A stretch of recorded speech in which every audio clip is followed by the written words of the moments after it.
নমস্কার বন্ধুরা, আমি দেবাশিস চলে এসেছি আরেকটা ভিডিও নিয়ে। আজ থেকে 30 বছর আগের কথা, দুই বন্ধু দিল্লিতে থাকতো। তারা 6 লাখ টাকা করে পেয়েছিল। সেই 6 লাখ টাকা দু বন্ধু দুরকমভাবে ইউজ করে।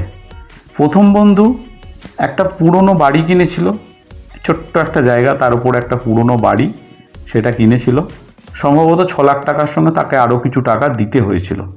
আর এক বন্ধু 6 লাখ টাকায় একটা লাক্সারি গাড়ি কিনেছিল, মানে তখনকার দিনে দেখার মতো গাড়ি। তো কার ইনভেস্টমেন্টটা ঠিক হয়েছিল আর কার ইনভেস্টমেন্টটা ভুল হয়েছিল সেটা এখন বোঝা যাচ্ছে। আজকের দিনে ওই 6 লাখ টাকার বাড়িটার মূল্য 6 কোটি প্লাস, অর্থাৎ টাকা প্রায় 100 গুণ হয়ে গেছে।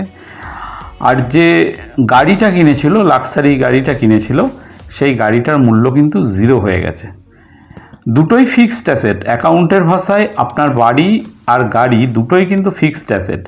একটা হচ্ছে ডিক্রিজিং অ্যাসেট, একটা ইনক্রিজিং অ্যাসেট। একটা আপনার সম্পত্তিকে বাড়ায়, একটা আপনার সম্পত্তিকে ভ্যালু কমায়।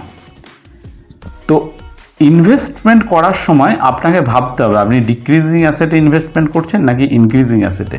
ব্যাংকে টাকা রাখছেন, টাকা বাড়ছে, সবসময় যে ওটা ইনক্রিজ হচ্ছে এরকম নয় কিন্তু। ইনফ্লেশনের বিচারে অনেক সময় সেটা ডিক্রিজও হয়ে যায়। আরেকটা কথা বলি, যারা এই এখন সন্তানদেরকে স্পোর্টস কার কিনে দিচ্ছেন, স্পোর্টস বাইক কিনে দিচ্ছেন, একদম রাস্তায় ফুল সাউন্ড দিয়ে ঘুরছে,